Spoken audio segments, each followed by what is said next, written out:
안녕하세요. 네, 제가 그 교회 외부 다른 교회에 설교를 하러 가거나 강의를 하러 가면 늘 처음에 드리는 말씀이 있어요. 그건 뭐냐, 아마 여러분도 궁금하실 수도 있는데 이제 이름이 오타가 아닌가 이렇게 생각들을 많이 하세요. 그러시죠? 이거 이름이 이거 김친수가 맞나 이렇게 생각하시는데 원래 사실 제 이름은 김찬수입니다. 그 오타는 아니고요. 제가 아마 여러분 조금 믿기 어려운 말씀을 제가 먼저 좀 드리고 싶은데, 제가 여러분 이래봬도 시골 출신이에요. 못 믿으시겠죠? 제가 시골에 태어났는데 저희 아버지께서 동생에게, 저희 아버지 장남이셨는데 심부름을 보냈어요. 호적에 좀 이름을 올리고 와라. 그래서 저희 작은아버지가 호적을 올리러 갔습니다. 시골에 면사무소 가서 호적을 올렸는데요. 이름을 쓸 때 김찬수인데 찬자 할 때 이 짝대기가 있잖아요. 자에 짝대기가 있고 숫자에 또 짝대기가 이렇게 있잖아요. 적어서 낼 때 이 짝대기끼리 붙은 모양이에요. 그래서 이렇게 딱 냈어요. 적어서 냈는데 한자를 적어야 되잖아요. 그래서 이제 면석이가 물은 거예요. 근데 그 한자는 뭐냐 이렇게 물었어요. 그랬더니 이제 제 위로 형이 있는데 저희가 돌림자 숫자를 쓰니까 이제 저희 작은아버지 그 면석이가 숫자는 알아서 돌림자를 이렇게 물가 숫자를 딱 넣어주고, 이거는 한자가 뭐냐 그러니까 저희 작은아버지 모르겠다고 한 거예요. 그 뭐 좋은 걸로 좀 넣어주세요 이렇게 말씀하셨죠. 제 결혼식 때 본인이 직접 하신 말씀이에요. 그래서 면석이가 아는 유일한 한자 친할 친자를 넣은 거예요.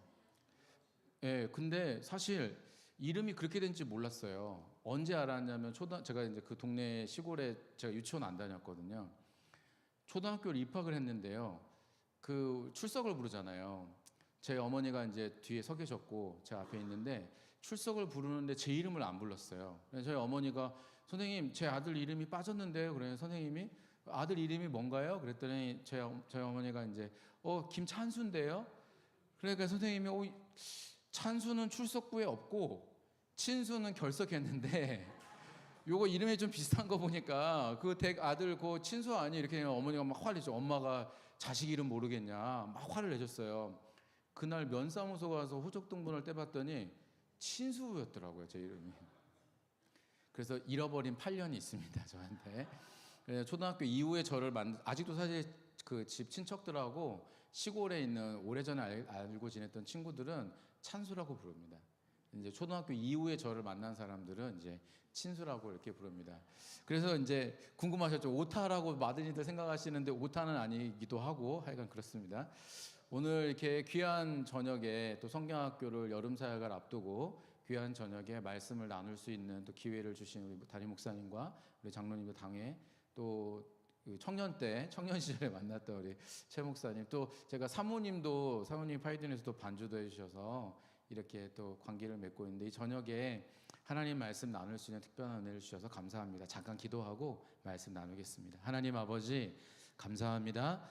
하나님을 사랑하는 귀한 성도들이, 또 주일학교를 섬기는 귀한 교사들이 본질적인 부분에 대해서 고민하고 우리가 갖추어야 할 것이 무엇인지에 대한 진지한 고민으로 이 저녁에 하나님 앞에 모였습니다. 주님, 이 시간 하나님의 말씀을 듣기를 소원합니다.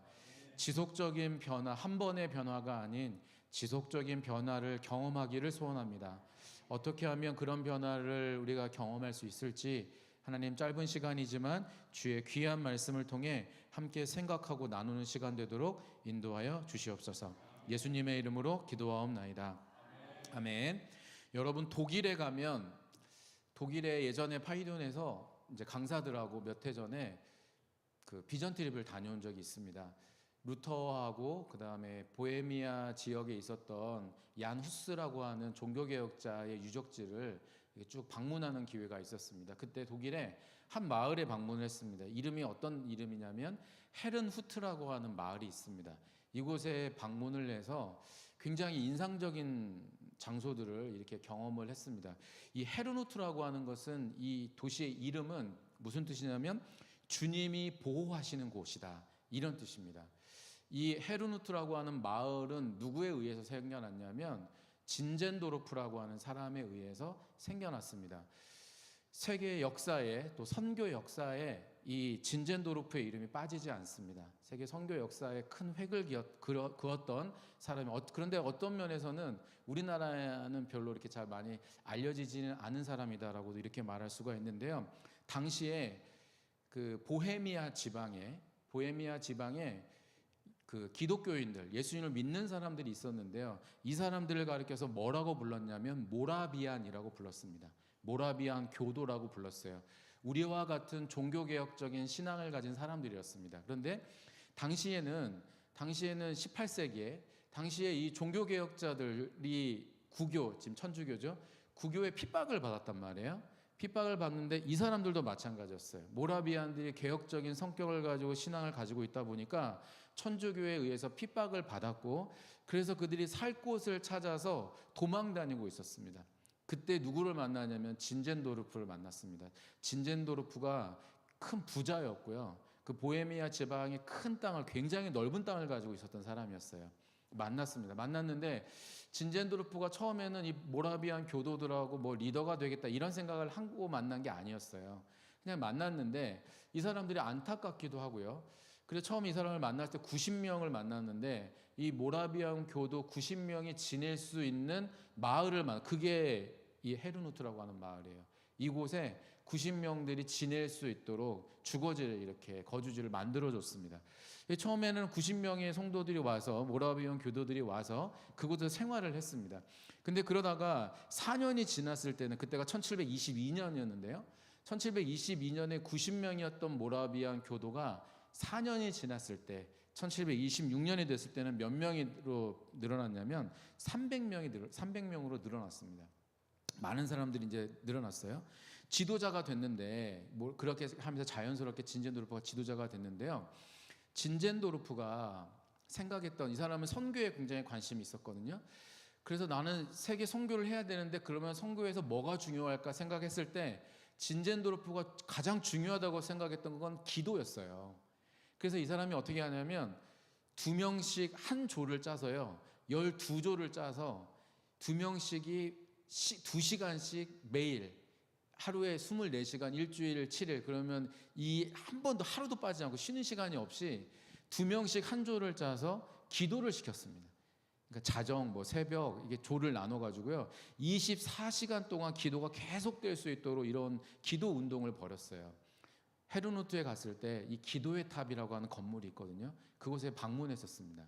방문했는데 약간 너무 뭉클하기도 하고요. 24시간 동안 세계 선교를 위해서 기도를 했다는 그 자체가 굉장히 신기하기도 했습니다. 그리고 그들이 1722년에 만났다고 했잖아요. 1732년에, 그러니까 10년이 지났었죠. 10년이 지난 뒤에 모라비안에서 최초로 2명의 선교사를 파송을 해요. 그런데 이 사람들은 평신도 선교사들이었습니다.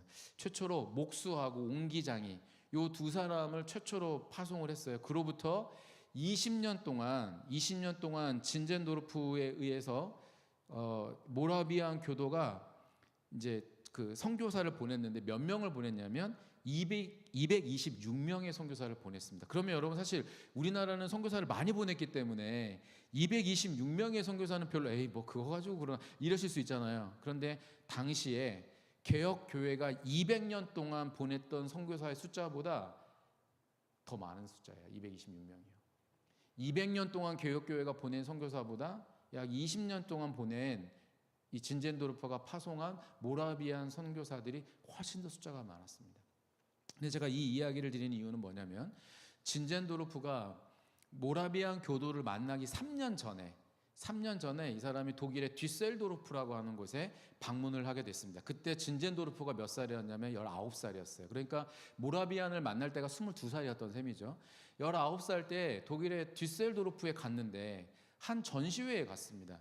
전시회에 갔는데 이 사람이 쭉 그림들을 쭉 구경을 하다가 어떤 하나의 그림 앞에서 갑자기 털썩 주저앉아서 무릎을 꿇고 그 전시관이 문을 닫을 때까지 펑펑 울면서 거기서 무릎 꿇고 기도를 했었어요.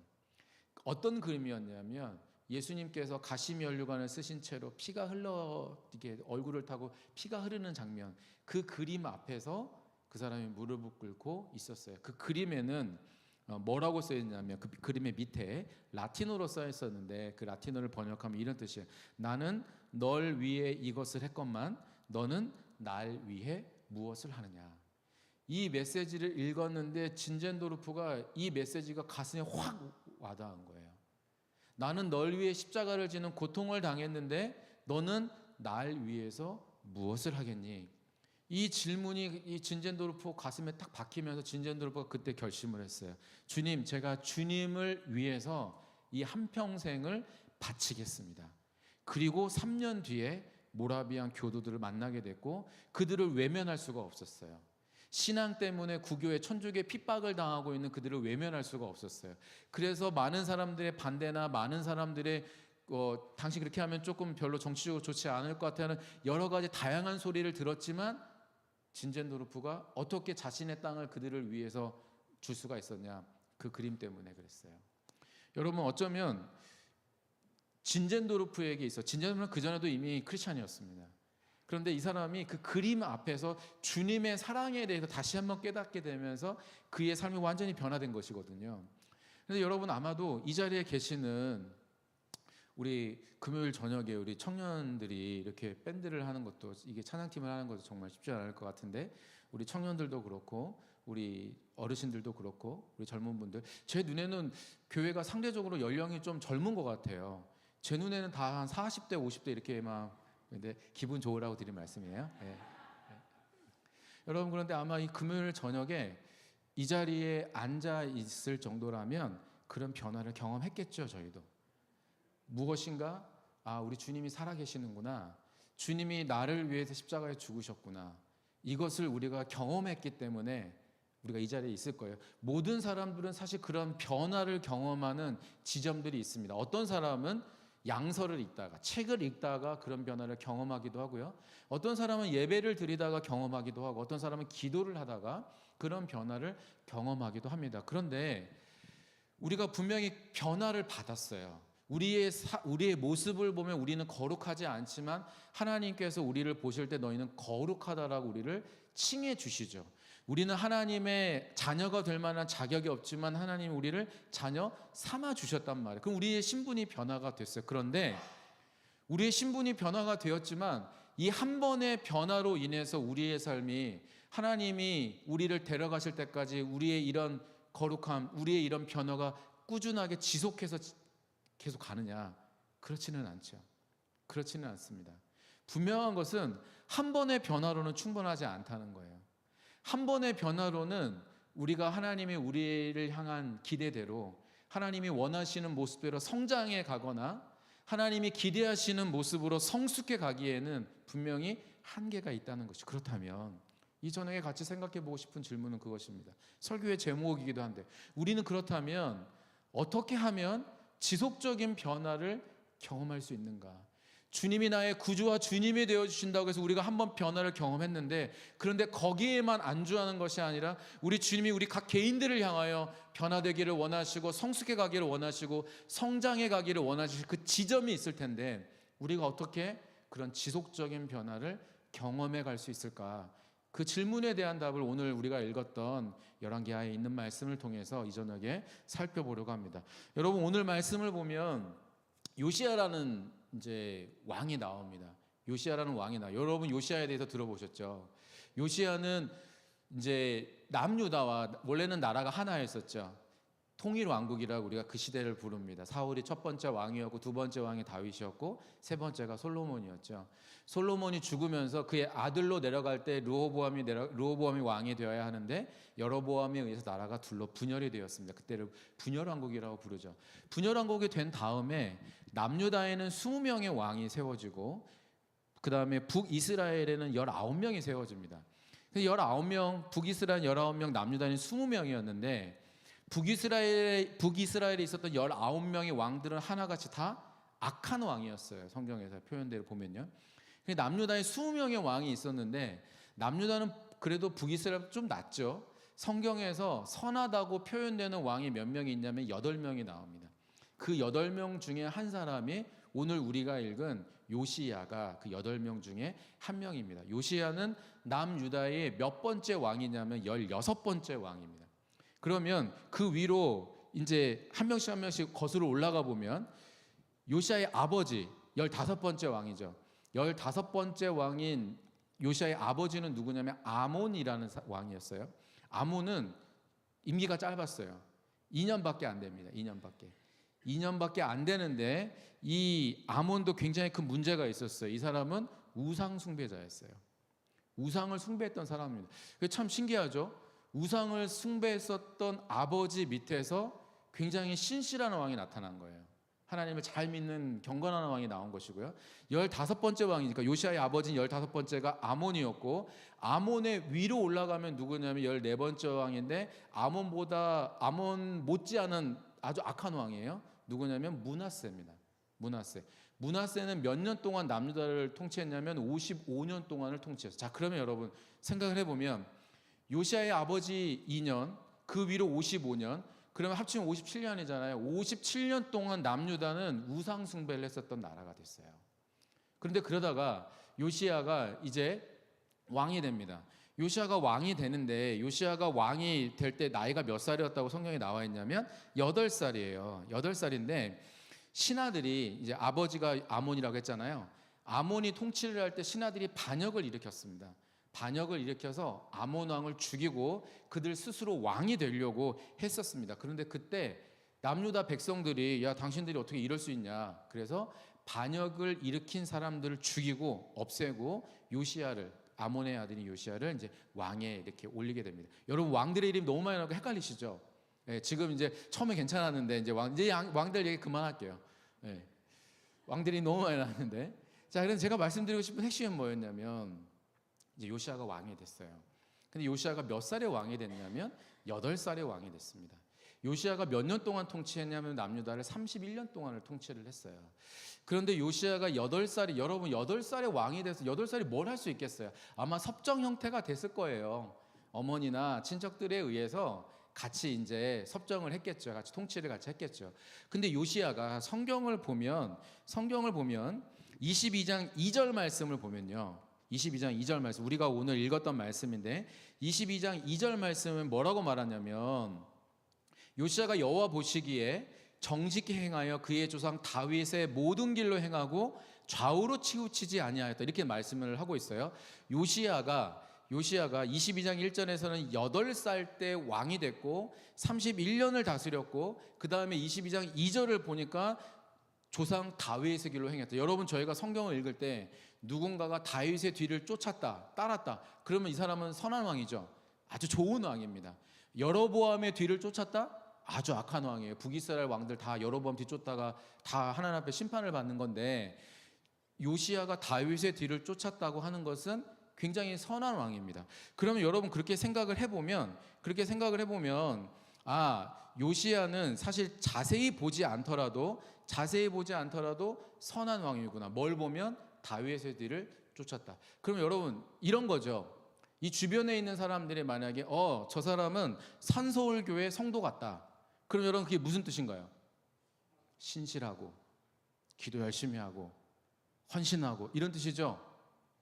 조금 의구심이 가지신 분은 없는 것 같아요. 네, 이런 거예요. 그러니까 요시야는 아주 좋은 왕이었습니다. 그러면 우상 숭배했던 아버지 밑에서 태어났는데 어떻게 이런 일이 일어났어? 그건 알 수는 없어요. 자세하게 나오지는 않아요. 그런데 성경을 보면 요시야에 대한 이야기가 저희가 오늘 읽은 열왕기 하 22장에 나오고, 또 역대하 34장 35장에 요시야의 이야기가 나와요.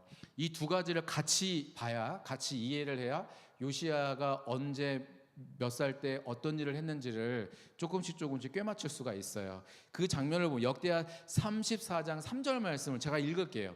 역대하 34장 3절은 어떻게 말하냐면 이렇게 말합니다. 아직도 어렸을 때 왕위에 있은 지 8년에 그의 조상 다윗의 하나님을 비로소 찾았다.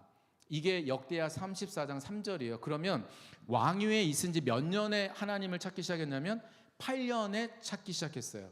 그러면 8살에 왕이 됐으니까 8 더하기 8이니까요 16살이죠.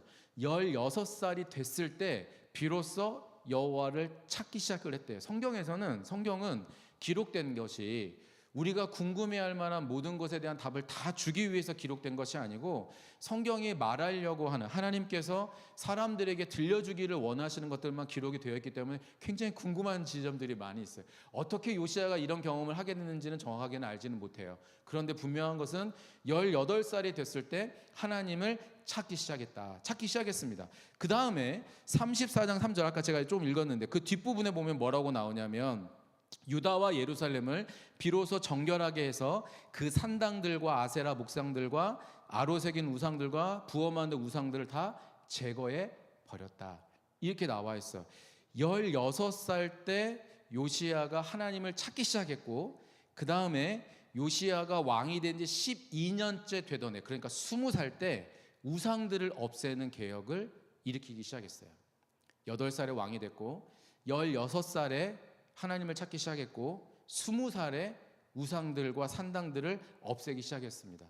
야, 이 어린 나이에 뭐 그렇게 많이 간 것도 같지 않은데 어떻게 이런 훌륭한 일을 할 수 있었을까? 그것은 잘 모르겠어요. 그런데 이제 오늘 우리가 읽은 말씀으로 오면 그 이후에요. 오늘 우리가 읽은 말씀에 보면 22장 그 2절, 3절이네요. 3절 말씀에 보면 22장 3절 말씀에 보면, 여러분 우리 22장 3절 말씀 한 번 더 같이 한번 읽어볼까? 22장 3절 읽어보죠. 시작. 요시야 왕 18째 해에 왕이 아살리아의 아들 서기관 사반을 여호와의 성전에 보내며 이르되. 아멘. 자, 여러분 여기 보면 3절에서 뭐라고 말씀하고, 3절 상반절에 보면 요시야 왕 몇 번째 해예요? 18째 해에. 그러니까 그렇게 보면은 지금 요시야가 8살이 왕이 됐으니까 18째 해면은 26살이네요. 그죠? 그러면 지금 제가 조금 전에 말씀드렸던 역대 하에 나오는 그 개혁은 개혁 다음에 일어난 일이 지금 우리가 오늘 읽은 이야기예요. 그죠? 왜냐하면 지금 26살이 됐으니까요. 그죠? 20살 때 우상을 타파하는 개혁이 일어났다는 것은 역대 하에 기록이 되어 있는 것이고, 그 이후에 26살 때 그 요시야가 뭘 했는지가 지금 우리가 오늘 본문에 읽은 거예요. 제가 왜 이 지금 타임 좀 복잡한 것 같은데 왜 이 타임라인에 대해서, 이 시간 순서에 대해서 말하냐면, 자, 여러분 지금 이 나이대로 쭉 구분해서 보면요, 요시야가 8살 때 왕이 된 다음에 16살 때 하나님을 찾기 시작했어요. 아, 하나님을 내가 구해야 되겠구나. 내가 아버지는 우상을 숭배했지만 나는 여호와 하나님을 믿어야 되겠구나라는 생각을 했어요. 그리고 그때부터 하나님을 믿은 다음에 20살이 됐을 때 산당들을 없애면서, 여러분 요 요시야의 20살 때의 개혁도요 보통 개혁이 아니에요. 왜냐하면 이 정도의 개혁은 남유다의 선한 왕이라고 일컬어지는 히스기야 때보다도 더 철저한 종교 개혁이에요. 히스기야 때도 산당들 이런 거 다 없애지를 못했어요. 워낙 강력했기 때문에. 그런데 그것을 다 무너뜨리는 왕이 누구냐면 요시야예요. 요시야의 종교 개혁은 히스기야를 뛰어넘습니다. 그러면 20살 때 종교 개혁을 그렇게 일으켰는데 26살이 됐을 때 그가 뭘 하냐면 지금 서기관 사반을 여호와의 성전에 보냈대요. 요시야가 어느 타이밍에 어떤 순간에 어떤 나이 때 하나님과 어떤 일이 있어서 기도하다가 하나님께 나타나서 요시야야 나는 너를 지켜줄 거야, 너와 함께 가, 이런 음성을 들었는지는 모르겠는데 어느 시점에 하나님을 만났고 그가 변화를 받았어요. 나는 아버지나 할아버지의 뒤를 쫓지 않고 다윗의 뒤를 쫓아서 하나님을 잘 믿어야 되겠구나라고 생각을 한 거예요. 따라갔는데 한번 변화를 경험했어요. 그런데 그가 거기서 멈춘 게 아니에요. 멈추지 않았고 22장 3절에 보면 서기관 사반을 보냅니다. 서기관 사반을 보냈는데, 그런데 이 지금까지의 요시야의 계획을 한번 생각을 한번 해보면 이제 이해가 되는 부분은 뭐냐면, 아버지 때 아몬이 2년 동안 성전을 더럽혔어요. 므낫세 55년 동안 우상 숭배가 팽배했어요. 남유다는 그래도 하나님이 생각하시는 선한 백성들, 선한 왕이 그래도 8명 있었으니까 그나마 좀 괜찮아. 북이스라엘 먼저 주전 572년이죠. 752년인가요? 그때 멸망을 당했잖아요. 그 이후로 남유다는 586년, 주전 586년에 멸망을 당했으니까 훨씬 더 오랜 시간 동안 남유다가 유지가 됐어요. 오랫동안 유지가 된 그 이유는 뭐냐면 남유다에 그나마 선한 왕이 있었기 때문이었습니다. 그런데 이런 시점에서 요시야가 뭔가 개혁을 일으킨다? 사실 여러분 이게 쉬운 일일까요? 저는 쉬운 일은 아닐 거라고 생각합니다. 주변의 상황들이 왕이 됐는데 다 우상 숭배를 했었던 사람들이 아주 여전히 고급 관리들이나 이런 사람들 여전히 그 자리를 지키고 있지 않겠습니까? 이런 상황에서 요시야가 개혁을 일으켰어요. 또 그 당시의 정치적인 상황도 생각을 해보면요, 요시야가 개혁을 일으켰던 그 시대에 주전 그러니까 628년경에 원래 요때쯤에는 지금 어느 나라의 그 세계사를 보면 어느 나라가 힘이 굉장히 세지냐면 아수르가 힘이 굉장히 세져요. 결국 북이스라엘은 아수르에 의해서 멸망을 당하니까요. 근데 아수르가 북이스라엘을 압박하고 남유다를 계속해서 압박하고 그 아수르가 궁극적으로 꿈꿨던 것은 어디냐면 이집트까지 가는 거거든요.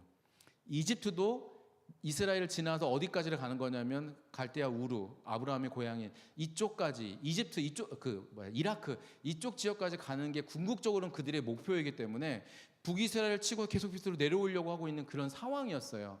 이런 상황이었으니까 사실 주변 정세를 살펴야 되는데 요시야가 왕이 됐을 때 어떤 일이 벌어지냐면 이 아수르의 왕이 자신의 아들을 공동 통치자로 세워요. 약간 협정처럼 아들에게 왕권을 물려주려고 아들을 자신과 동일한 선상에 올려놓습니다. 그러니까 어떻게 될까요? 아수르 나라 안에서 신하들이 이거 어떻게 한번 좀 뒤집어 볼까 이런 생각을 한단 말이에요. 그러니까 정치력을 다른 나라로 힘을 쏟을 수가 없었던 상황이 됐어요. 그러니까 요시야가 종교 개혁을 일으키기에도 주변 정세를 봤을 때도 요시야에게 굉장히 좋을 만한 그런 상황이 될 수가 있었던 거죠. 저는 요시야가 왜 그렇게 했는지는 모르지만 저는 요시야 이것을 사명으로 여겼다고 생각합니다. 사명으로. 내가 종교개혁을 해야 되겠다. 이렇게 사명으로 여겼을 거라고 생각해요. 그렇지 않았으면 이렇게 하기는 어려울 거라고 생각합니다.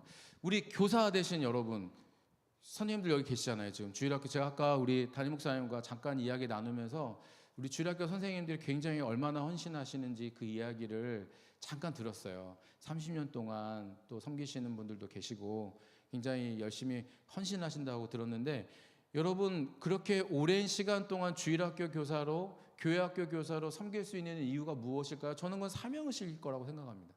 하나님이 이 일에 나를 부르셨다.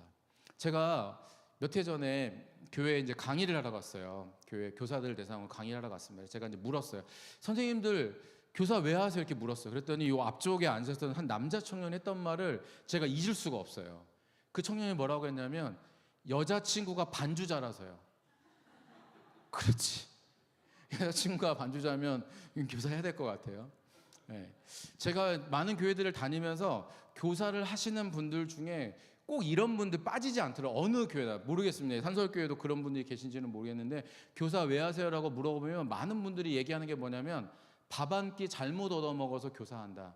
이런 이야기들을 하세요. 이게 이제 웃으시는 분들은 무슨 말인지 아실 수 있는데 어느 날 갑자기 연락 와서 토요일 날 바쁘냐? 안 바쁜데? 그럼 고기 먹으러 와라. 그거 뭐 하는 건데? 그냥 와서 먹으면 돼. 그래서 가서 이제 고기도 먹고 음료수 시켜주고 뭐 냉면 먹고 막 이렇게 된장찌개 막 배부르게 먹죠. 그냥 먹으러 오라고 했으니까 가서 먹었는데 끝날 때쯤 되니까 누가 갑자기 일어나서 2025년 영유아부 교사로 오신 여러분 환영합니다. 갑자기 막 알고 보니까 부서 회식이었고 막 이러니까 밥 한 끼 잘못 얻어 먹어서 교사를 한다 이런 분들도 많이 있어요. 그런데 사실 주일학교 교사의 자리를 지킨다는 것은 사명의식이 없으면 그건 정말 어려운 일입니다.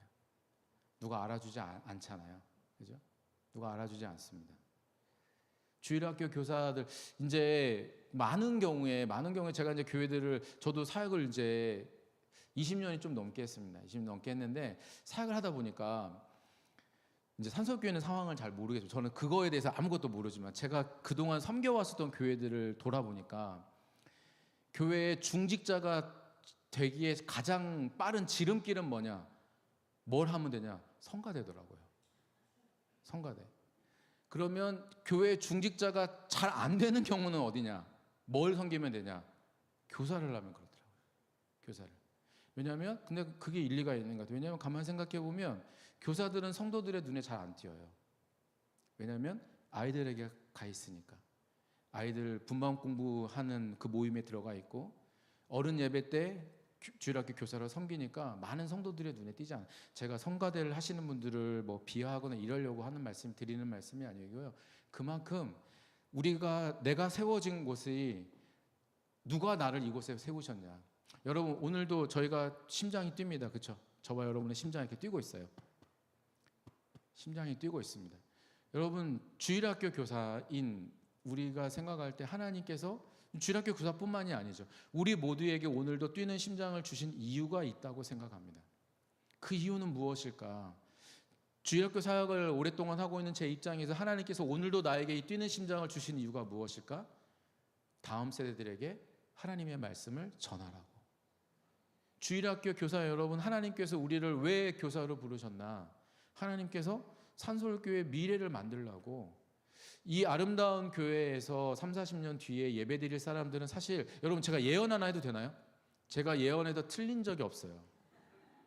예언 하나 하겠습니다. 앞으로 50년 후에 여기 앉아 계시는 여러분들의 그냥 이빨로 돼지갈비 뜯어먹을 수 있는 분들은 몇 명 안 될 겁니다. 이 예언 분명히 이루어집니다. 네, 맞죠? 여러분 시간이 지난 후에 이 아름다운 교회에서 대를 이어 신앙생활을 할 사람들은 내일부터 성경학교를 시작하는 우리 영유아부 아이들일 거라고요. 그러면 그 아이들을 향한 우리가 기대를 가지고 그것을 사명을 가지고 그 아이들을 잘 양육하기만 한다면 자연스럽게 교회가 건강해질 것이고 그 아이들이 이 자리를 차지하게 될 것이라고 저는 믿습니다. 여러분 그 2차 세계대전 때 독일이 주변 국가들을 공격했죠. 그러면서 제2차 세계대전이 일어났습니다. 제2차 세계대전이 일어날 때 당시에 독일이 영국도 공격을 했어요. 영국도 공격을 했는데 독일의 히틀러가 영국에 굉장히 많은 폭탄들을 투하를 시켰습니다. 폭탄이 막 떨어졌어요. 수백 톤 나가는 폭탄도 있었고요. 그거보다는 상대적으로 무게가 덜 나가는 폭탄들도 있었어요. 그런데 폭탄이 떨어졌는데 떨어진 폭탄들 중에는 그 자리에서 곧바로 터지는 폭탄도 있었는데 떨어졌는데 터지지가 않는 거예요.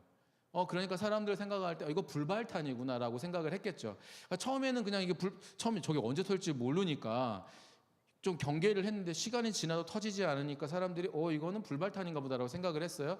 그런데 나중에 발견된 사실은 뭐냐면 이것이 불발탄이 아니라 시한폭탄이었어요. 독일이 계획을 세워서 그냥 한 번에 다 터지는 것이 아니라 어느 정도 시간, 그러니까 이런 거겠죠. 사람들이 좀 경계심이 좀 느슨해졌을 때 이 폭탄이 터져서 더 큰 인명 피해를 일으킬 것을 기대했던 모양이에요. 좀 시간이 지난 다음에 이제 영국 곳곳에서 이 시한폭탄들이 터지기 시작합니다. 많은 사람들이 목숨을 잃었어요.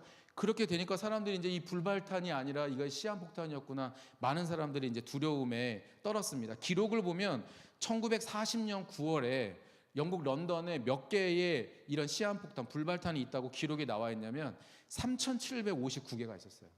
엄청나죠? 런던에만 3,759개의 불발탄이 있었으니까 하나 터지면서 사람들이 야 이거는 이제 우리는 다 죽었구나. 이런 두려움이, 그러니까 독일이 히틀러가 아주 굉장히 전략을 잘 세운 거죠. 그렇게 전략을 세웠는데 그런데 시간이 지난 다음에 엄청나게 두렵지 않았겠습니까? 그런데 그 중에 영국에 좀 유명한 그 가문이 있었어요. 귀족 가문이 있는데 서포크라고 하는 가문이 있는데 이 가문에 찰스 하워드라는 사람이 있었습니다. 그러니까 이 사람은 신분이 사실은 좀 이제 높은 사람이에요. 귀족이에요. 귀족인데 이 사람이 폭탄을 해체할 수 있는 기술을 가진 전문가였습니다. 전문가였는데 이 찰스 하워드가 이걸 사명으로 생각했어요. 내가 이걸 해체할 수 있는 그 기능을 내가 알고 있으니, 내가 가지고 있으니 내가 영국 전역에 흩어져 있는 이 불발탄을 내가 해체를 해야 되겠다. 그래서 이 찰스 하워드가 2명과 함께 팀을 짜가지고요, 차를 가지고 다니면서 이 폭탄을 해체하기를 시작을 했습니다. 그래서 이 사람이 해체를 굉장히 잘했어요. 해체를 했는데 그러다가 어느 날 이 사람이 이제 그 폭탄을 해체하기 위해서 1941년 5월 12일인데 이 사람이 폭탄을 해체하러 갔습니다. 한 도시에 가서 템즈강 남쪽에 한 도시에 갔습니다. 근데 이때까지 서포크 이 찰스 하워드가 해체했던 폭탄의 개수가 34개였다 그래요. 그러니까 많은 사람들이 좋아했겠죠. 기뻐했고 이 사람은 굉장히 인기가 높아졌겠죠. 근데 이 사람이 1940년 5월 12일에 약 250kg 정도 나가는 폭탄을 해체하기 위해서 자신의 동료들과 함께 이 폭탄을 해체하러 갔습니다. 35번째 폭탄을 해체하러 갔어요. 이 폭탄이 언제 떨어졌냐면 약 6개월 전에 떨어졌었어요.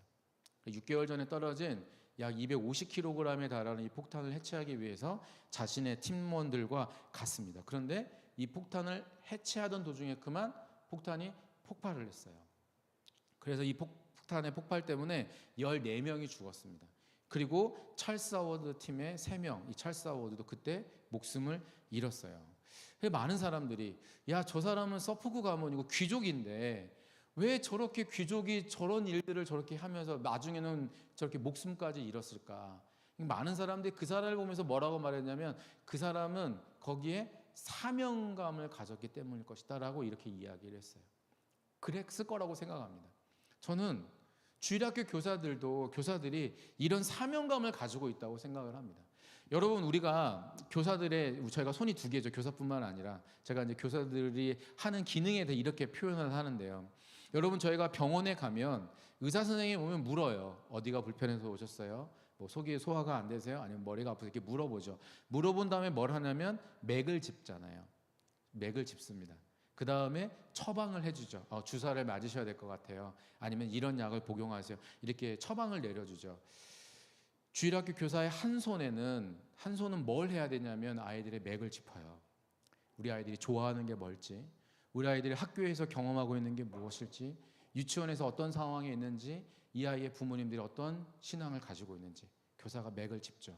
그 다음에 다른 손에는 뭐가 있냐면 맥을 짚은 다음에 마치 의사가 처방전을 내려주는 것처럼 교사의 처방전은 어디에서 나오는 거예요? 교사의 경험이 아니고 교사가 그동안 인생을 살아오면서 가지고 있었던 노하우가 아니고 인생의 노하우가 아니고 뭘로 처방을 내려주는 거죠? 하나님의 말씀이죠. 그래서 교사의 양손에 한 손에는 사람의 영혼이 달려있고 다른 손에는 하나님의 말씀이 있어요. 교사의 사명이라고 하는 것은 나는 하나님의 말씀으로 하나님의 사람을 세우는 하나님의 동역자다. 여러분, 교사 스님도 손 한번 가슴에 딱 한번 얹어 보시겠어요? 손을 딱 얹어 저를 따라서 한번 해보시죠. 나는 하나님의 말씀으로 하나님의 사람을 세우는 하나님의 동역자이다. 아멘. 여러분, 이 말은 진짜 아주 중요한 단어가 3개가 들어있어요. 나는 하나님의 말씀으로. 내 사역의 도구가 무엇이냐? 내 인생의 노하우나 지식이 아니고 하나님의 말씀을 가지고 사역한다는 게 첫 번째에 담겨 있고요. 두 번째는 내가 지금 만나는 영아부, 유아부, 코 흘리고 기저귀를 갈아줘야 되는 이 아이들도 나이가 어리다고 또는 청소년부서 아이들 좀 까칠하고 말 안 듣고 그렇다 하더라도 이 아이들은 누구냐면 하나님의 사람이에요. 이 아이들을 바라보는 우리의 자세와 태도가 어때야 되냐면 하나님의 사람을 봐준다라는 관점으로 우리가 이 아이들을 섬겨야 되죠. 나는 하나님의 말씀으로 하나님의 사람을 세우는 3번째 키워드, 하나님의 동역자이다. 여러분, 동역이라는 게 뭔가요? 함께 일하는 거잖아요. 하나님과 함께 일한다. 여러분, 거룩하신 하나님과 죄인인 우리가 어떻게 같이 일할 수 있어요? 그런데 일할 수 있다고요. 하고 있어요. 어떻게? 하나님께서 지금도 우리의 신앙 고백은 뭐냐면, 저도 합동층 목사인데요, 우리의 신앙 고백은 뭐냐면 하나님이 지금도 이 세상을 한치의 오차도 없이 이 세상을 통치하신다. 이게 우리의 신앙 고백이잖아요. 그러면 하나님께서 산서울교회를 지금도 통치하시고 다스리시는데, 지금도 하나님께서 산서울교회 미래를 빚어나가고 계시는데, 하나님께서 그 역사를 누구와 함께 하고 계시는가? 교사들과 함께 하시는 거죠. 아멘. 하나님께서 교사를 통해서 하나님께서 산서울교회 미래를 지금 이루어가고 계시는 거예요. 그런 의미에서 교사는 하나님의 동역자이다. 여러분, 어떻게 온 우주 만물을 창조하신 하나님과 우리가 동역자가 될 수 있어요? 우리의 상황을 보면, 내 영적인 상태를 보면 그럴 수 없지만 하나님이 그렇게 우리를 칭해 주시는 거죠. 그것에 감사해서 그것을 사명으로 갖고 우리가 그걸 섬겨야 하는 것이죠. 이 사명이라는 것이 그래서 중요한 거예요. 요시야는 자신의 때에 아버지와 할아버지로부터 내려왔었던 이 나라는 원래 다윗 때부터 하나님이 기뻐하셨던 나라였는데, 언젠가부터 우상숭배로 들끓었던 이 나라에 하나님이 나를 통해 우상숭배를 없애려고 하시는구나. 그가 우상숭배를 20살 때 했습니다. 큰 변화를 경험해서 우상숭배를 했어. 그런데 거기에서 끝나지 않았어요. 요시야가 거기서 끝나지 않았고, 그 두 번째, 나이가 조금 더 들었던 18년이 지났을 때 왕이 된 다음에 18번째, 즉 26살 때 우리가 읽었던 열왕기하 22장 3절, 4절, 5절, 7절까지의 말씀, 거기서 또 하나의 사건이 이제 일어난다, 이렇게 볼 수가 있습니다.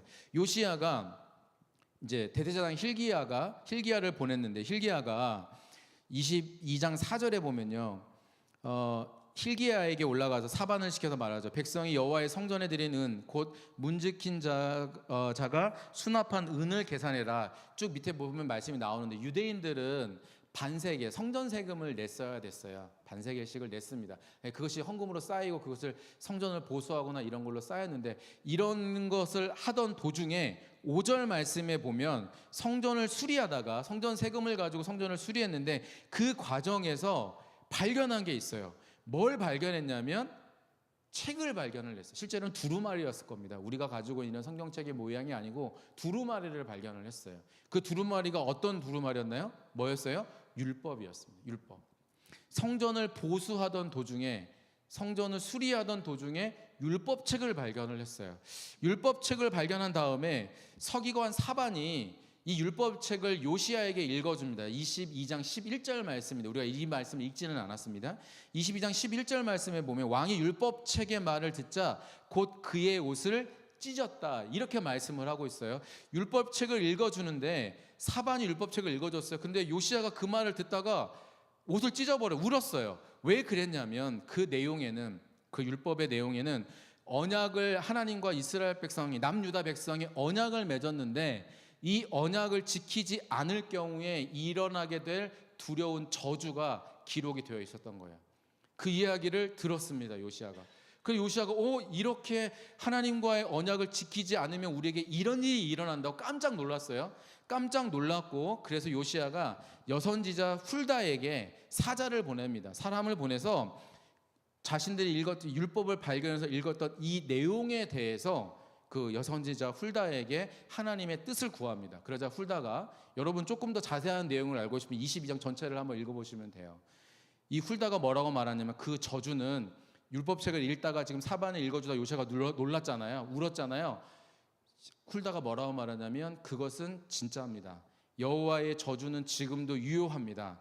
그 책에 기록된 모든 심판이 임할 것입니다라고 요시야에게 들려줍니다. 그러자 요시야가 이제 하나님의 뜻을 알게 됐어요. 아, 그렇구나. 내가 이 말씀을 무시하면 안 되는구나. 이 율법을 내가 지켜야 되겠구나. 다시 하나님과의 언약을 회복해야 되겠구나라는 생각을 요시야가 하게 됐습니다. 그러자 23장 1절 말씀에 보면 뭐라고 말하고 있냐면 이렇게 말합니다. 제가 읽어볼게요. 23장 1절에 왕이 보내 유다와 예루살렘의 모든 장로를 자기에게로 모았다.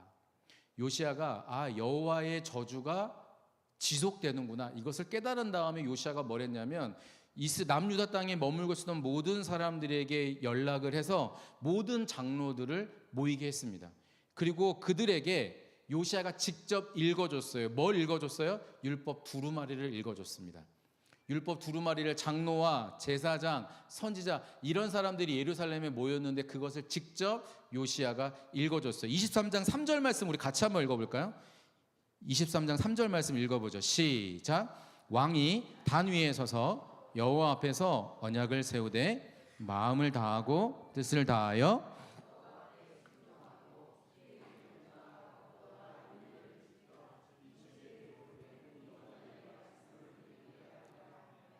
백성이 다 그 언약을 따르기로 하니라. 아멘. 요시야가 읽어주자 이스라엘 백성들이 뭐였어요? 따르기로 다짐을 했습니다. 자, 그러면 여러분, 제가 요시야에 대해서 지금 너무 많은 정보가, 이름도 많이 나오고 연도도 많이 나와서 헷갈릴 수 있는데, 제가 지금 말씀드리고 싶은 건 굉장히 단순해요. 어떤 의미에서? 뭐가 단순하냐면, 자, 8살에 왕이 됐어요. 요시야가 어린 나이에 왕이 됐습니다. 세상 물정 모르는 8살. 여러분 8살짜리가 뭘 알겠어요? 우리로 말하면 만 8살, 이스라엘 만으로, 남유다가 만 나이를 따졌을 거니까, 그러면 9살 우리나라로 나이로 하면, 현재로 하면, 그러면 초등학교 2학년 3학년이에요 그럼 이 아이가 뭘 알겠습니까? 그런데 이 아이가 8살이 됐을, 8년이 지났을 때, 16살 때, 그때 비로소 하나님을 찾기 시작을 했어요. 내 인생의 주인은 하나님이시구나, 하나님이 내 삶을 통치하시고 하나님이 남유다의 왕이시구나라는 걸 깨달았어요. 그 깨달은 지 4년이 지났을 때 우상 숭배를 다 없애버렸습니다. 20살 때. 근데 거기서 내가 이렇게 하나님의 뜻을 이뤘으니까 이걸로 됐어. 여기에 만족하지 않았고 26살 때 성전을 수리하던 중에 율법책을 발견하게 되었고, 율법책을 읽다 보니까 여호와의 언약을 지키지 않았을 때 받을 저주, 그 나라에 임하게 될 하나님의 책망, 이것을 알게 되니까 다 모이세요. 여러분, 하나님과 우리는 언약 백성인데 우리가 이것을 다 지키지 않을 경우에 우리나라에 이런 일들이 일어납니다. 어떻게 하시겠어요? 하자. 그들이 다 우리가 그렇게 하겠습니다. 이게 지금 우리가 읽은 말씀이에요. 자, 그러면 제가 말씀드리고 싶은 건 단순하다는 게 이런 거예요. 요시야가 한번 하나님을 만나서 16살 때 하나님을 만난 이후에 그의 큰 변화가 일어났는데 거기에 안주했나? 그러지 않았어요. 20살 때 종교개혁을 한번 일으켰을 때 거기에 안주했나? 그렇지 않았어요. 26살 때 다시 한번 율법을, 하나님의 말씀을 읽었을 때, 들었을 때 그가 다시 한번 하나님이 원하시는 그 자리로 나아간 것이죠. 그런 면에서 보면 여러분, 우리가 예수님을 인격적으로 만나서 다 이 자리에 있습니다. 그런데 여러분, 우리의 변화는 한 번으로 그치지 않아요. 한 번에 만족해서는 안 돼요. 사랑하는 주일학교 교사 여러분, 우리는 하나님의 말씀으로 하나님의 사람을 세우는 하나님의 동역자입니다.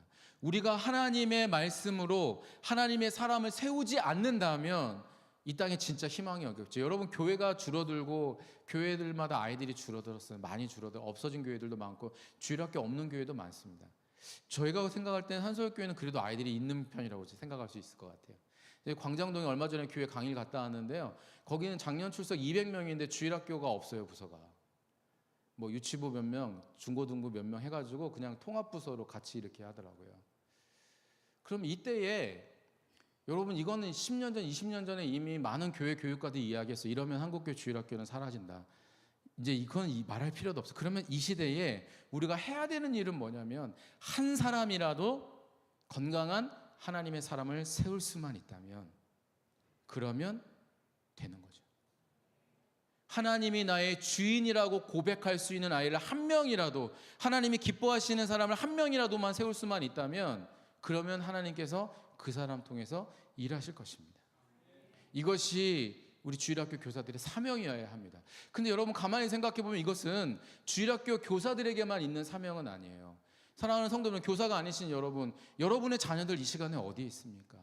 아이들 무엇을 하고 있습니까? 사사기 2장 10절 보면 이거죠. 그 이후에 일어나는 세대는 여호와를 알지 못했고 여호와께서 행하신 일도 알지 못하였더라.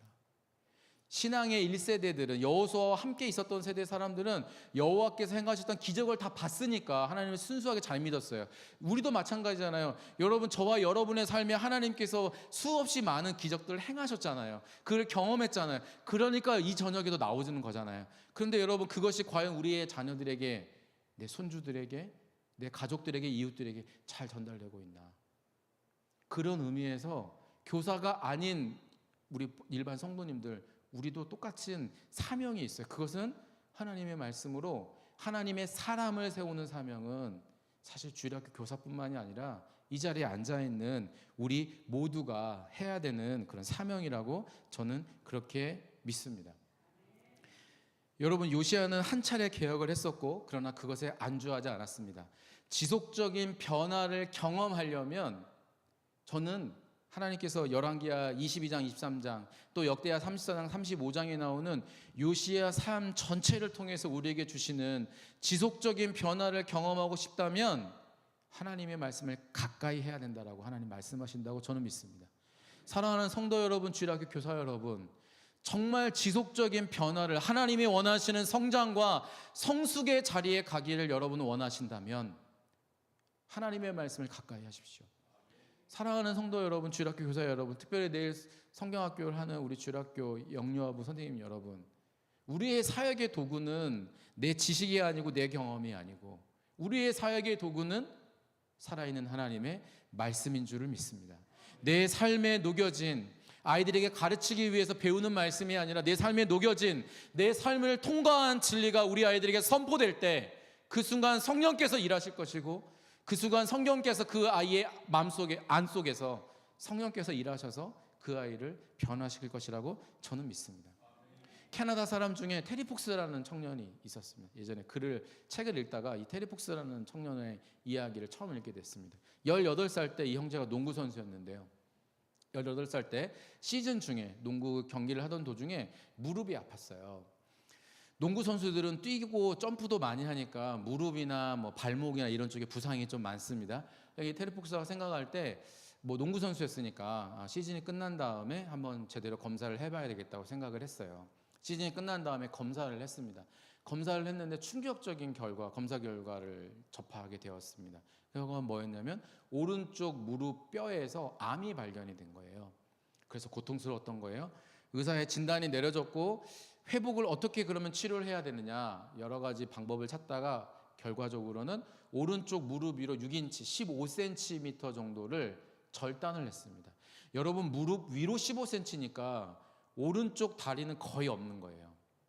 무릎 위로 15cm를 절단을 했고 그리고 거기에 의족을 달았습니다. 항암 치료를 했고 완치 판정을 받았어요. 그런데 이 18살짜리 이 테리 폭스 18살이 어린 나이는 아니지만요. 18살 된 이 테리 폭스가 항암 치료를 받고 본인이 완치되는 과정에서 눈에 들어온 게 있었어요. 뭐가 눈에 들어왔냐면 아이들이 눈에 들어온 거예요. 꼬맹이들이. 소아암에 걸린 소아암 병동에 아이들이 너무 많이 있는 걸 보게 된 거예요. 저희 아버지 돌아가셨는데 저희 아버지가 제가 초등학교 때 위암에 걸리셨었어요. 그래서 그 누군가가 어렸을 때 아버지가 위암 판정을 받고 그걸 이겨나가기 위해서 뭐 식단 조절을 하고 이런 것들이 어렸을 때부터 이렇게 본 게 있어서 누군가가 암에 걸렸다 그러면 굉장히 이게 남의 일 같지 않게 느껴지는 게 있습니다. 그런 게 한번 경험해보면 그런 게 있잖아요. 테리 폭스가 그랬던 거예요. 나의 암은 다 완치가 됐는데 이 아이들이 소아암에 걸린 아이들이 너무 안타까웠습니다. 이 아이들 돕고 싶다. 어떻게 도울까 고민하다가 테리 폭스가 생각한 방법은 뭐였냐면 소아암 협회에서 암에 대해서 활발하게 연구할 수 있도록 기금을 만들어야 되겠다고 생각을 했습니다. 돈을 모금을 해야 되겠다고 생각을 했어요. 그런데 모금할 수 있는 방법이 필요하잖아요. 테리 폭스가 생각한 방법은 뭐였냐면 내가 의족을 단체로 캐나다 대륙을 횡단하면 캐나다 그 토론토에서 밴쿠버 쪽을 향해서 대서양에서 태평양 쪽을 향해서 뛰면 사람들이 저 장애를 가진 사람이 의족을 한 저 청년이 왜 뛰는 걸까 사람들이 궁금해할 것이고 그 궁금해하는 사람들에게 내가 소아암에 걸린 아이들 돕기 위해서 뜁니다라고 말하면 캐네디언들이 돈을 후원하지 않을까 달리기를 시작을 합니다. 역사적으로 1980년 4월 12일에 이 형제가 뛰었습니다. 이 형제가 며칠 처음에 뛰었을 때는요 의족을 연결한 부분에 피가 나고 너무 고통스러웠어요. 그래서 처음에 별로 많이 못 뛰었다고 그러고요. 그리고 한 발씩 뛰니까 의족을 한 다리가 너무 아프니까 의족을 한 다리는 한 발 뛸 때 다른 쪽 번은 2번 뛰고 한 번 뛸 때 2번 뛰고 자기 자신만의 달리는 방법을 만들어서 대륙 횡단을 시작을 했습니다. 처음에 원망과 불평이 많았어요. 캐나다 사람들이 차가 막힌다고요. 편도 1차선에 운전하시는 분들은 아실 거예요. 앞에 한 사람이 뛰어가고 있어요. 처음에는 그 뒤에 무슨 구급차나 이런 게 따라붙지 않고 그냥 혼자 뛰었어요. 나중에 유명해지면서는 그 뒤에 경찰차가 따라붙었거든요. 처음에는 그냥 혼자 뛰었습니다. 그러니까 뒤에서 오는 차들이 쭉 밀릴 거 아니겠어요. 그러니까 빵빵거리기도 하고 막 난리가 나서 차 막히는 게 뭐 하는 짓이냐. 근데 오히려 이 테리 폭스의 이야기를 캐나다하고 국경에 맞닿아 있는 미국에서 테리 폭스의 이야기를 알게 됐어요. 그래서 미국 시애틀의 한 라디오 방송국에서 테리 폭스의 사연을 방송을 했습니다. 그러자 미국에서 유명해졌고 오히려 그 유명해진 게 미국에서 탄 유명세가 다시 캐나다로 들어와서 우리로 말하면 8시 뉴스, 9시 뉴스에 뉴스 때마다 그때부터 오늘은 테리 폭스가 어디에서 어디까지 몇 킬로미터를 뛰었습니다게 라는 사실이 계속해서 매일 저녁마다 뉴스로 알려지기 시작했습니다. 테리 폭스가 얼마를 뛰었냐면 143일 동안을 뛰었고 143일 동안 뛴 킬로미터가 어느 정도 거리를 뛰었냐면 5,373킬로미터를 뛰었습니다. 하루 평균을 내면 약 37킬로미터를 뛰었습니다. 마라톤 42.19km잖아요. 그러면 이 형제가 의족을 한 채로 거의 143일 동안은 거의 마라톤에 해당되는 거리를 뛴 거예요. 그런데 여러분 5,370 엄청난 거잖아요. 서울에서 부산까지 뭐 450km인데 이거 왕복 5번도 더한 거리를 이 청년이 뛴 거니까요. 그런데 테리 폭스가 생각했던 태평양에서 대서양에서 태평양을 가르는 이곳에 절반 정도밖에 못 갔어요. 이 5,373km는 워낙 캐나다도 크니까요. 뛰다가 143일 뛰었고 144일째 되던 날 달리기가 중단이 됐어요. 왜 중단이 됐냐면 완치된 줄 알았던 암이 폐로 전이가 됐다는 연락을 받습니다. 의사 연락을 받아요. 그래서 144일째 되던 날 테리 폭스의 달리기가 중단이 됐습니다. 그리고 그 다음 해에 폐암으로 테리 폭스가 세상을 떠납니다. 원래 그가 목표로 했었던 기금이 700만 달러였다 그러는데 그가 세상을 떠날 때 모여진 기금이 2,300만 달러였다고 그래요. 지금도 캐나다에 가잖아요. 토론토나 밴쿠버나 큰 도시들에 가면 테리 폭스 도서관, 초등학교, 길 이런 이름들이 질비합니다. 몇 해 전에 캐나다 사람들이 꼽은 그 훌륭한 인물 캐네디안을 뽑았을 때 이 테리 폭스가 3위에 뽑혔어요. 지금도 전 세계 곳곳에서 테리 폭스를 기념하는 마라톤 대회가 열립니다. 우리나라 서울에서도 2006년에 테리 폭스 기념 마라톤 대회가 있었어요. 약 20년 전이네요, 벌써. 저는 테리 폭스를 보면서 두 가지를 생각을 하게 됐어요. 뭐냐면 첫 번째, 목표가 중요하구나. 목표가 중요하구나. 무엇이 그 청년으로 하여금 의족을 단체로 뛰게 하는 건가? 아이들 내가 도와주고 싶다. 여러분, 사람은 누구나 다 목표가 있어요. 나는 세상의 유행에 뒤떨어지지 않겠다. 이것이 목표일 수도 있어요. 나는 SNS에 올라오는 모든 맛집은 다 가보겠다. 나는 전 세계를 여행해 보겠다. 나는 유행하는 옷은 내가 다 사 입어보겠다. 나는 명품을 한번 해보겠다. 누구나 다 목표가 있어요. 그런데 이 청년에게 있어서 목표가 훌륭한 것은 진짜 이 청년의 신실한 크리스찬이었습니다. 아마도 이 청년도 그걸 자기의 사명으로 여기지 않았을까 싶어요. 누구나 다 목표가 있지만 테리 폭스가 훌륭한 것은 그의 목표가 바른 목표였다는 거. 바른 목표를 가져야 되는구나. 두 번째, 이 청년의 이야기를 책에서 읽으면서 느낀 것은 뭐냐면 열정이라는 단어를 떠올리게 됐습니다. 무엇이 이 청년으로 하여금 뛰게 만들었을까? 그것은 바른 목표가 있었기 때문이고 그 바른 목표는 사람으로 하여금 바른 열정을 갖게 하는구나. 사랑하는 성도 여러분, 사랑하는 교사 여러분, 우리의 목표가 무엇인가요? 사랑하는 우리 할머니, 할아버지 정도 되시는 우리 성도님들, 남은 시간 동안 하나님이 우리가 언젠가 눈을 감았다가 눈을 뜨면 우리는 하나님 나라에서 눈을 뜨게 될 텐데, 하나님이 우리를 보내시기 전까지 우리가 이 땅에 오늘도 하나님께서 우리에게 뛰는 심장을 주신 이유가 있을 텐데, 그 뛰는 심장을 주신 이유는 많은 사람들에게 내가 들었던 재밌는 이야기를 전하라고 우리의 심장을 뛰게 하지는 않으셨을 거라고 생각합니다. 하나님이 오늘도 저와 여러분의 심장을 뛰게 하신 이유가 있다면 우리가 호흡이 남아있는 동안 우리가 할 수 있는 최선을 다하여 하나님의 말씀을 우리 가족들에게 전하는 것, 우리 아이들에게 전하는 것, 그것이 우리의 바른 목표가 되어야 할 줄로 저는 믿습니다. 그리고 그런 목표가 분명하고 확실할 때 거기에서 열정이 생길 것이라고 저는 믿습니다. 하나님의 말씀을 가까이 해야 되겠다고 하는 분명한 바른 목표, 그런 목표를 설정했을 때 우리는 지속적인 변화를 경험할 수 있고 그것이 우리로 하여금 다음 세대를 세우는 일에 열정을 갖게 할 것입니다. 사랑하는 산서울교회 여러분, 여름 사역을 앞두고 하나님 앞에 기도할 때 하나님 아버지 이렇게 기도하기를 원합니다. 하나님 아버지, 저에게 바른 목표를 주십시오.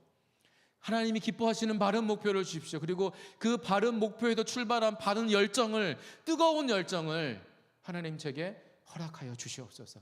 그래서 제가 최선을 다해서 우리 산소교회 아이들을 하나님의 말씀을 양육할 때 주의 성령께서 일하셔서 그 아이가 하나님의 사람으로 건강하게 세워질 수 있도록 하나님 일해 주십시오. 사랑하는 성도 여러분, 여러분의 삶에 지속적인 변화를 경험하고 싶다면 하나님의 말씀을 가까이 하십시오. 하나님의 말씀을 가까이 할 수 있는 장소를, 하나님의 말씀을 가까이 할 수 있는 시간을, 하나님의 말씀을 가까이 할 수 있는 환경과 상황을 열심히 찾으십시오. 예배를 찾으시고 기도를 시간을 찾으시고, 그럴 때 우리 주님이 역사하실 것이고 한 번의 변화에 안주하는 삶이 아닌 지속적인 변화의 삶으로 하나님 나라에 갈 때까지 성장하고 성숙하게 되는 특별한 은혜가 저와 여러분에 있게 되기를 주님의 이름으로 축원합니다. 잠깐 기도하겠습니다. 여러분 이 시간에 기도할 때 들은 말씀을 생각하면서 한번 기도하면 좋겠습니다. 제가 오늘 많은 이야기들을 했는데 여러분 오늘 말씀을 들으면서 함께 나누면서 여러분의 마음 가운데 도전이 되는 부분이 있다면, 나에게 바른 목표가 없었구나, 만약 그런 생각이 드신 분이 있다면 하나님 아버지, 제게 바른 목표를 허락하여 주옵소서. 하나님, 저에게 열정이 좀 부족했던 것 같아요. 하나님, 제게 열정을 허락하여 주시옵소서. 기도하면 좋겠고, 하나님 아버지, 우리 산서울교회에 많은 다음 세대의 아이들이 있는데 이 아이들을 향한 제 헌신과 사명의식이 좀 부족했던 것 같습니다. 열정이 좀 식었던 것 같아요. 만약 그런 생각이 드신다면 그 부분을 위해서 기도해 주시고, 사랑하는 성도 여러분, 거기에 붙여서 5일 여름에도 우리 교회에서 펼쳐지는 모든 여름 성경학교 여름 사역 가운데 주의 성령께서 일하시고 역사하셔서 주여 우리 교회의 많은 아이들이 올 여름에 하나님 만나게 하여 주시옵소서. 바른 목표를 갖고 바른 열정을 갖는 우리 모든 아이들이 되게 하여 주시옵소서. 하나님의 말씀을 가까이 함으로 지속적인 변화를 경험하는 우리 모든 주일학교 아이들 되게 하여 주시옵소서. 우리 이러한 마음으로, 간절한 마음으로 하나님 아버지께 통성으로 기도하겠습니다. 귀하신 아버지 하나님, 이 시간에 간절한 마음으로 하나님의 은혜를 구하며 하나님 아버지께 기도합니다. 주여 도와주시옵소서.